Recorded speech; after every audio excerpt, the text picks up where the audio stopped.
So we got the Torah on a mountain in the desert. The desert was called Sinai, and the mountain was called Mount Sinai. What in the world can a desert, which shows on barrenness and desolateness, have to do with receiving the Torah? And the name of the desert, Sinai, although the wine tastes great, comes from the Hebrew word sina, which means hatred. What does the Torah have to do with hatred? In order to receive the Torah, you have to make the world around you like a desert. A desert is barren, desolate, empty. When you study the Torah, remove your minds from anything which could possibly distract you. Nothing else exists except God and the godly wisdom that you are learning.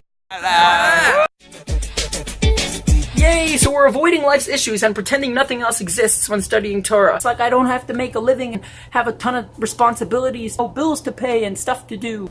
Keeping in check with reality, it makes sense to say that while it sounds beautiful to have nothing else exist while learning Torah, practically it doesn't always work out that way. And that's why this mental state of desert in which you put yourself while learning Torah, a state of mind where nothing else exists, is the Sinai desert. Sinai coming from the Hebrew word sino, which means hatred. Not only are you away from everything else, but you hate anything else which can possibly intrude on your desert bliss, where you're one with God in your learning of Torah. Something's gonna interfere with me and God hugging it out. There has to be some hatred. I hate it. No, not your spouse, kids, boss, or coworkers. No, but hate that part of you that tells you this is an interference with your connection with God. Making a living is a mitzvah. Caring for those people is a mitzvah. Loving all people is a mitzvah. But the same way we're commanded to make a living and care for and love other people, we are commanded to set aside time to study Torah. Set aside a time that you absolutely hate anything that's going to try and interfere with your hugging it out with God. When you set aside time to study Torah, which should be every day, only care about the things that are really deserving of your attention. And I'm putting myself on the line over here. I'll just say speak to your local rabbi,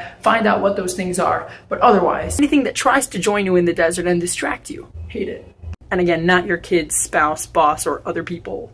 We don't hate people. That's just not a thing. Wishing everybody a super joyous holiday. And if you're anywhere near Chabad of Miami Lakes, you better come to the reading of the Ten Commandments. There's no excuses. This is the lesson we learned from how God gave us the Torah, to disregard different things in the world that decide they're so important in place of our learning. What better day to implement this lesson which we learn from God giving us the Torah than the day on which God gave us the Torah? By disregarding the work we feel we must get done and come to synagogue and say, hey, my boss at work ain't my boss.